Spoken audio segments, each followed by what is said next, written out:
Bueno, para continuar con el programa de docencia, hoy te voy a hablar sobre talla cardíaca en la embarazada. Mi nombre es Alisa Rodríguez, soy médico residente en ginecología de obstetricia. Eh, la falla cardíaca en la embarazada es una de las complicaciones más graves y de mayor mortalidad materna. Representa entre el 12 y el 20% de las muertes maternas, dependiendo del país, ya que, como sabemos, el embarazo implica enormes cambios hemodinámicos que pueden desenmascarar cardiopatías previamente no diagnosticadas o pueden empeorar o descompensar enfermedades ya conocidas. Por eso es fundamental como obstetras que reconozcamos precozmente los síntomas y los diferenciemos de algunos hallazgos que pueden ser normales en las embarazadas. Hasta el 4% de las embarazadas puede tener algún tipo de compromiso cardíaco. Usualmente se ha visto que este aumento en el riesgo de enfermedad cardíaca va ligado a lo que vendría siendo el aumento de la edad reproductiva en la mujer o la edad en la que se embarazan las mujeres actualmente. Y esto se ve explicado por la mayor edad materna, por el aumento de los factores de riesgo cardiovascular que van ligados a la edad y en la mejoría del tratamiento de cardiopatías congénitas que ha hecho que estas pacientes tengan un mayor tiempo de sobrevida. Y en base a que dije que es una de las complicaciones más Bueno, comunes, bien, para familia, no queda de otro. se ha propuesto por la mayoría de las asociaciones, la ANJA y la Escuela Europea, que estas patologías sean manejadas por grupos multidisciplinarios con experiencia, incluso desde antes del embarazo en la evaluación preconcepcional, y que tengan un seguimiento estrecho en el embarazo según el riesgo de la OMS Score modificado, como vamos a ver más adelante. ¿Qué es falla cardíaca? La falla cardíaca no es más que un síndrome clínico complejo que resulta de cualquier alteración estructural o funcional del corazón que impide su capacidad de eyectar o de llenarse correctamente. Y esto implica que puede existir falla cardíaca con fracción de eyección reducida o preservada, o disfunción diastólica o sistólica. Y se va a manifestar con síntomas típicos como disnea, fatiga, intolerancia al ejercicio y signos de congestión como edema, estertores y irritación yugular. En cuanto a la falla cardíaca, es la causa líder de la mortalidad materna indirecta. Es decir, que no es provocada directamente por el embarazo, pero sí lo agrava. Y en países que tienen alto ingreso, los trastornos cardíacos representan hasta el 20% de las muertes maternas, de estas siendo la falla ventricular la causa más frecuente. Y en contraste, hay países como África y Asia donde las cifras son más elevadas debido a que no hay una adecuada atención a estas. Se ha visto que, por ejemplo, en Estados Unidos, el 12% de las muertes relacionadas al embarazo están asociadas a disfunción cardíaca. Y también se ha visto que la mayoría de las mujeres que desarrollan una falla cardíaca en el embarazo no tenían una cardiopatía previamente diagnosticada. Hablando sobre la fisiología cardiovascular del embarazo, como ya hemos mencionado anteriormente, durante el embarazo hay cambios hemodinámicos que pueden hacer que estas enfermedades cardíacas se exacerben. Entre estos, el aumento del volumen sanguíneo entre un 40 y 50%, la anemia fisiológica, el aumento del gasto cardíaco entre un 30 y 50%, la disminución de la asistencia vascular sistémica. Además, sumaba que el embarazo es un estado hipercoagulable y en el parto y en el posparto también hay cambios. Durante el parto, cada contracción va a aumentar el volumen sanguíneo y va a aumentar el gasto cardíaco. Y en el posparto también hay cambios, como por ejemplo la autotransfusión uterina, donde hay un retorno súbito de 500 a 800 ml al sistema materno, y eso conlleva un aumento brusco de la precarga, que también conlleva un riesgo de edema pulmonar. También hay movilización del líquido intersticial hacia el líquido intravascular, lo que aumenta la volemia efectiva. Y hay disminución de la resistencia vascular sistémica y aumento del gasto cardíaco. Solamente el gasto cardíaco permanece elevado de 12 a 24 horas por parto. También hay presión osmótica baja, hay hipoalbuminemia persistente por posparto y hay mayor riesgo de edema pulmonar. Y sumado a esto también hay liberación de la compresión de la vena cava inferior cuando hay expulsión del feto, se incrementa el retorno venoso al desaparecer la compresión uterina. Esto no es fisiológico, sin embargo, se puede dar sobrecarga iatrogénica en fluidos. Las pacientes que tengan algún valvulopatía o fracción de eyección baja pueden tener riesgo elevado. En cuanto a las etiologías, son causas, les voy a mencionar más adelante, son causas de falla cardíaca que pueden estar asociadas al embarazo específicamente, como la preeclampsia, la miocardiopatía periparto o el embolismo del líquido amniótico, y las no específicas del embarazo, como las miocardiopatías previas, las valvulopatías, cardiopatías congénitas y la isquemia del síndrome coronario agudo.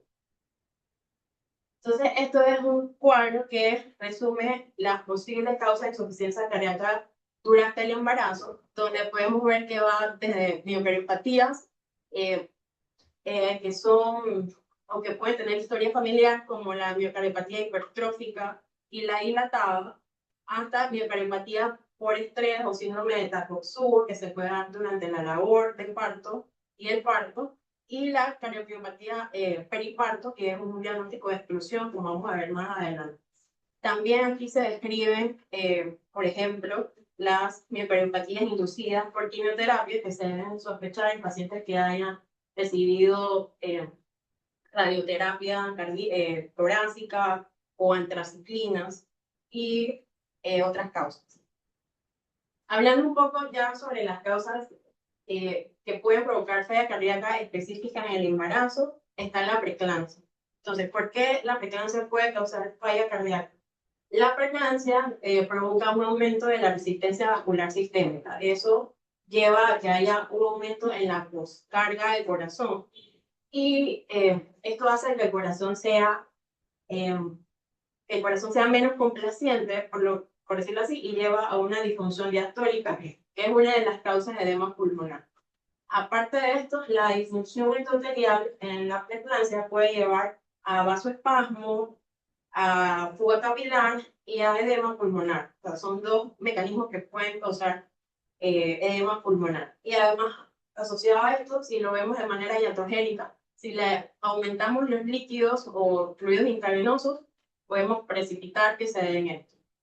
Usualmente la paciente que vaya a tener falla cardíaca o disfunción diastólica en la preeclampsia va a cursar con síntomas como disnea, hipertensión súbita, estertores, ortopnea. Y si le hacemos un ecocardiograma, podemos ver que hay fracción de inyección normal o discretamente disminuida y hay una marcada disfunción diastólica con presiones de llenado aumentada. En cuanto a la cardiomiopatía periparto, es una falla cardíaca sistólica que aparece en el último mes o hasta 5 meses postparto, donde la paciente tiene una fracción de eyección menos del 45% en ausencia de otras causas. En cuanto a la fisiopatología, se habla de que hay fragmentos de prolactina 16 kilo DA que puede provocar toxicidad sobre los cardiomiocitos y provocan apoptosis. Además, también el exceso oxidativo, y también se habla que hay un desbalance entre los factores angiogénicos y antiangiogénicos que se ve correlacionado con la fisiopatología de la preeclampsia y de hecho puede coexistir con preeclampsia. Entre los factores de riesgo para la cardiomiopatía periparto se menciona preeclampsia, multiparidad, gestación múltiple, etnia africana o raza negra, edad avanzada y otros factores de riesgo tradicionales como obesidad, diabetes, hipertensión. Los síntomas son síntomas de falla cardíaca franca, ortopnea, disnea, edema, fatiga, y a diferencia de la preeclampsia, acá hay una disfunción sistólica. Lo llamativo es que tiene que tener la fracción de eyección menos del 45% y este es un diagnóstico de exclusión. El tratamiento se da manejo de soporte y usualmente las pacientes pueden revertir a su fracción de eyección entre un 50-70% a los 6 a 12 meses postparto. En cuanto al embolismo del líquido amniótico, se da de inicio súbito durante el parto o inmediatamente después de este. vamos a ver que en cuanto a la fisiopatología, hay entrada del líquido amniótico al torrente sanguíneo materno. Esto desencadena vasoespasmo pulmonar agudo, lo que va a llevar a hipertensión pulmonar severa y falla del ventrículo derecho. Y esto progresa rápidamente a falla cardíaca izquierda por disminución del gasto. Se acompaña de colapso hemodinámico y coagulación intravascular diseminada y puede llegar a shock cardiogénico. Ya hablando como tal de las que no son específicas del embarazo, hay que hablar de las valvulopatías y cómo se comportan en el embarazo. Usualmente las estenóticas, la mitral y la aórtica, son las que son peor toleradas en el embarazo, ya que en el embarazo va a aumentar el gasto cardíaco por el aumento de la frecuencia cardíaca y eso disminuye el tiempo de llenado. Y en estenosis mitral, esto puede precipitar el aumento de la presión en la aurícula izquierda y puede llevar a edema pulmonar. En estenosis aórtica, el corazón no puede aumentar el gasto, así que la paciente puede presentar síncope, angina y paro. Usualmente las que son regurgitantes son mejor toleradas, ya que la resistencia vascular sistémica va a estar disminuida en el embarazo y eso puede disminuir la poscarga. En cuanto a las recomendaciones de la enfermedad valvular, usualmente no se recomienda la gestación en pacientes que tengan enfermedad mitral o aórtica severa, que tengan prótesis mecánicas, si no es posible una anticoagulación efectiva, y usualmente las que no cumplen estos criterios van a tener o tienen que tener un seguimiento estrecho, manejo médico de falla cardíaca y arritmia, se les puede realizar valvuloplastía, cirugía en casos refractarios. En cuanto al parto, se prefiere la vía vaginal, al menos que la paciente esté hemodinámicamente inestable o haya alguna condición obstétrica que no lo permita. Y hay que tener una monitorización durante el trabajo de parto y posparto. En cuanto a las cardiopatías congénitas, la clasificación se basa en el riesgo. En las que son de muy alto riesgo, por ejemplo, Eisenmenger, tiene una mortalidad materna más del 40%. En estas no se recomienda la gestación. Las de Fontan y la de Marfan con raíz aórtica dilatada. Las que son de moderado riesgo, las válvulas reparadas con estenosis residual. Bajo riesgo son pequeños, sin hipertensión pulmonar. Y usualmente, ¿por qué se descompensan? Por los cambios que ya mencionamos del embarazo, el aumento del volumen sanguíneo y el gasto cardíaco. Y algunas lesiones que no pueden manejar ese incremento de movimiento. En cuanto a la isquemia de síndrome coronario agudo, la disección coronaria espontánea es más frecuente en el embarazo y en el puerperio, y también puede producir falla por disfunción ventricular o isquemia. Hipertensión pulmonar es extremadamente mal tolerada porque el aumento del gasto cardíaco en el embarazo sobrecarga el ventrículo derecho y tiene un riesgo de muerte materna hasta 30 y 40%, y en estas pacientes tampoco se recomienda la gestación. Entonces aquí vemos un cuadro que abarca tanto factores modificables como venían siendo obesidad, el uso de tabaco, el uso de alcohol, el uso de drogas, el aumento de los triglicéridos, factores obstétricos como vendrían siendo la eclampsia, la preeclampsia, hemorragia, placenta creta. Y en cuanto a comorbilidades, la hipertensión, enfermedad coronaria, el hecho de que sea o de que tengan una clase funcional NIHA más B2, que ya son síntomas incluso con actividad moderada, que tengan una clasificación de la OMS 3 o 4, que más adelante se las voy a presentar, que tengan enfermedad renal crónica o diabetes, y vemos cómo todo esto sumado puede llevar a los pacientes a tener tanto muerte materna como otras comorbilidades como edema pulmonar, falla renal, enfermedad cerebrovascular, hospitalizaciones prolongadas, incluso parto por cesárea que implica otro riesgo sumado. ¿Cuándo se da la falla cardíaca? Se ha visto que el 60% se da durante el posparto, 27% durante el parto y en el embarazo hasta un 13%. Y todo esto por lo que ya les expliqué previamente de la fisiología del embarazo. En cuanto a la clínica se puede confundir con síntomas normales del embarazo, ya que hay pacientes que en el embarazo pueden cursar con disnea o con edema. Sin embargo, hay que tener en cuenta síntomas de alarma como por ejemplo la disnea que progresa rápidamente, ortopnea, disnea paroxística nocturna, taquicardia desproporcionada y persistente, edema súbito y doloroso, síncope o presíncope. Y en cuanto a los hallazgos físicos, soplos de flujo, S3, estertores húmedos, taquicardia sostenida, hipotensión o signo de shock en casos severos. En cuanto al diagnóstico, es muy útil realizar el BNP y el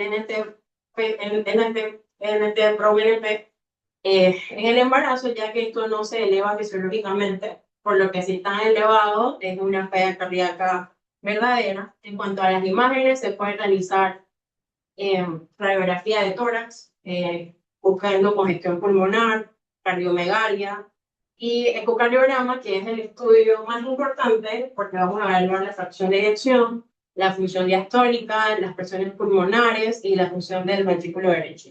Hay algunos casos que también se puede realizar resonancia magnética, signalolina y SBUR. En cuanto al BNP, NT-proBNP, el BNP se escribe el corte más de 100 picogramos sobre mililitros, que tienen una alta sensibilidad, especificidad de 62-86%, y tiene un valor predictivo negativo muy alto de 95-99%. Es decir, que si la paciente no lo tiene, podemos descartar la falla cardíaca. Y el NT-proBNP, que también se puede utilizar, se usa un corte de más de 300 para falla cardíaca. De igual forma también tiene un valor predictivo negativo muy alto y tiene mejor especificidad que el BNP. Entonces, ya hablando como resumiendo todo, cuando se dan los cambios fisiológicos del embarazo y los cambios estructurales en pacientes que tienen alguna patología previa, puede haber una descompensación. En miocardiopatía periparto, que la quise poner como un acápite porque es una de las causas de falla cardíaca en el embarazo más específica. La fisiopatología conlleva apoptosis, inflamación y disfunción endotelial, y bueno, puede haber remodelado patológico en todas estas causas. Entonces, esta tabla habla de la clasificación del riesgo, y abajo se menciona la clasificación de riesgo de la OMS, que clasifica el riesgo según la condición médica de las pacientes. Entonces se ha visto que la clase 1 usualmente no tienen riesgo de morbilidad o mortalidad. Las clases 2 confieren un riesgo leve. Las clases 3 confieren un riesgo moderado. Sin embargo, estas pacientes tienen que tener un seguimiento estrecho por un equipo cardiobstétrico. Y en las clases 4 son los pacientes donde no se recomienda la gestación, ya que confieren una mortalidad o una morbilidad extremadamente alta. En la parte de arriba se describe otra escala que también habla del riesgo, que es la escala Karpret, donde si las correlacionamos, usualmente una escala de Karpret más de 4 es equivalente a un OMS 4. O sea, que en estas pacientes no se recomienda la gestación. Esto es más de lo mismo. Son las escalas y cada una conlleva alguna patología que define la escala cada uno. Y como resumen, en la clase 4 está contraindicada en el embarazo. Solamente son pacientes que pueden tener fracción de eyección menos de 30, que pueden tener una cardiomiopatía periparto persistente, o sea que tuvieron una en la primera gestación y no han tenido recuperación de la fracción de eyección, o hipertensión pulmonar severa. Y en las clases 3 son de riesgo alto y tienen que tener un seguimiento estrecho. En cuanto al tratamiento, como les mencioné al inicio, en los últimos años se ha reconocido la importancia de que estas pacientes sean manejadas por un equipo multidisciplinario que incluyan cardiólogos, medicina materno-fetal, obstetras de alto riesgo, anestesiólogos, neonatólogos, trabajadores sociales y farmacéuticos. Y hay que tener en cuenta para el tratamiento el estado materno y el estado fetal, y de igual forma la gravedad de la falla cardíaca. El tratamiento o el manejo agudo incluye oxigenación para mantener una saturación de oxígeno mayor al 95%. Se recomienda que la paciente tenga una postura semisentada. Se puede utilizar o se deben utilizar diuréticos para el manejo de los volúmenes. Se recomienda furosemida y vasodilatadores como nitratos o hidralacina. En los casos que ya haya hecho, se recomienda utilizar inotrópicos como vitamina o metilfenidato. Hay que tener en cuenta, como les dije, el estado obstétrico. Hay medicamentos que no son seguros en el embarazo y otros que sí. Medicamentos seguros, se habla de beta-bloqueadores selectivos. El metoprolol, sin embargo, hay que darle seguimiento.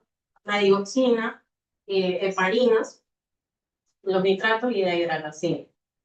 Los medicamentos que están contraindicados en el embarazo, las estatinas, los IECAS, los ARA2, los ARNI, que todavía no tienen evidencia de que provoquen alguna alteración fetal. Sin embargo, como está en estudio, no hay evidencia, siguen estando contraindicadas en el embarazo, y la espironolactona.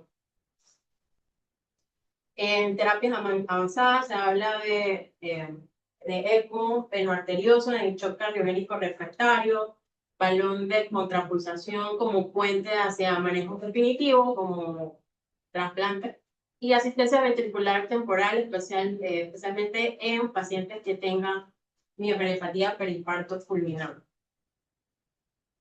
En cuanto a los resultados neonatales, se ha visto que hay poca data, de hecho, de resultados neonatales en madres que tengan falla cardíaca. Sin embargo, se ha visto un aumento en el bajo peso al nacer, en parto prematuros, aumento en la prematuridad, en score de Apgar bajo, y también se ha visto un incremento en la mortalidad neonatal en los hijos de madres con falla cardíaca. En cuanto al manejo del parto, el parto vaginal es la vía preferida si la madre está hemodinámicamente estable. Se deben evitar los cubos prolongados y se debe acortar la segunda etapa del periodo de parto, y se pueden utilizar instrumentos como forceps o vacuums para acortar la segunda etapa. La analgesia epidural es beneficiosa porque va a reducir la poscarga y se recomienda. Y cesárea únicamente por alguna indicación obstétrica o si hay alguna inestabilidad hemodinámica. En cuanto al pronóstico, la mioperiopatía periparto tiene potencial de recuperación. El 50-70% de las pacientes recuperan la fracción de eyección a los 6 a 12 meses por parto. La preeclampsia usualmente mejora cuando disminuye la resistencia vascular sistémica por parto. Sin embargo, los pacientes que tengan preeclampsia y disfunción diastólica se deben dar seguimiento porque tienen mayor riesgo cardiovascular a futuro. Las mujeres que tengan fracción de eyección menos del 30% tienen riesgo muy alto de embarazos futuros y no se recomienda la gestación, y se debe repetir el ecocardiograma a las 6 a 12 semanas después del parto. Como prevención, se habla de irse desde la evaluación preconcepcional en mujeres que tengan cardiopatía, factores de riesgo. Debe haber un equipo cardiotorácico para la planificación y el seguimiento, y se debe establecer los scores desde el inicio en que la paciente informa que quiere concebir, y en el caso de que no se recomiende, se debe asimismo dar la anticoncepción. Se debe hacer un control estricto de hipertensión, de las comorbilidades como hipertensión, diabetes, obesidad y enfermedad valvular. Evitar la sobrecarga de volumen, tener un manejo cuidadoso de los líquidos y monitoreo. Dar educación a la paciente para el reconocimiento temprano de los síntomas. Monitoreo intensificado con ecocardiograma trimestral y el BNP de ProBNP. Esto nos lo va a dar, según el seguimiento, nos lo va a dar los scores de riesgo. Evaluación estructural funcional antes y durante la gestación. Planificar la vida del parto, teniendo en cuenta la analgesia, la hemodinamia, y si tenemos una unidad de cuidados intensivos para vigilancia posteriormente. También los pacientes tienen que tener seguimiento estrecho en el posparto inmediato y en el posparto. Y se le debe dar consejería reproductiva a las mujeres que tengan alto riesgo, como fracción de eyección menos de 30% o hipertensión pulmonar severa. Y como conclusión, la enfermedad cardíaca en el embarazo va en aumento, la principal causa de muerte materna en países de altos ingresos.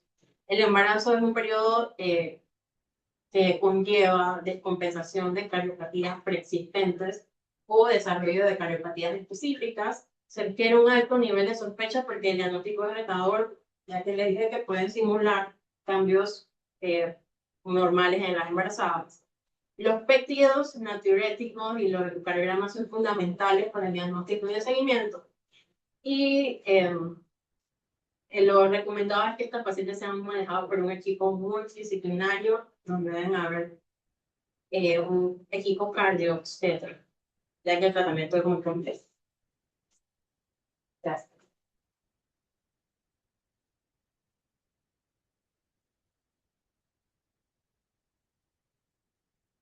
¿Alguna pregunta por los médicos? ¿Médicos? Sí, con los médicos internos, residentes, profesores. Sí. Usted mencionó en la cardiopatía cuando es periparto, ellas suelen resolver ya posteriormente el puerperio. Pero en el puerperio inmediato,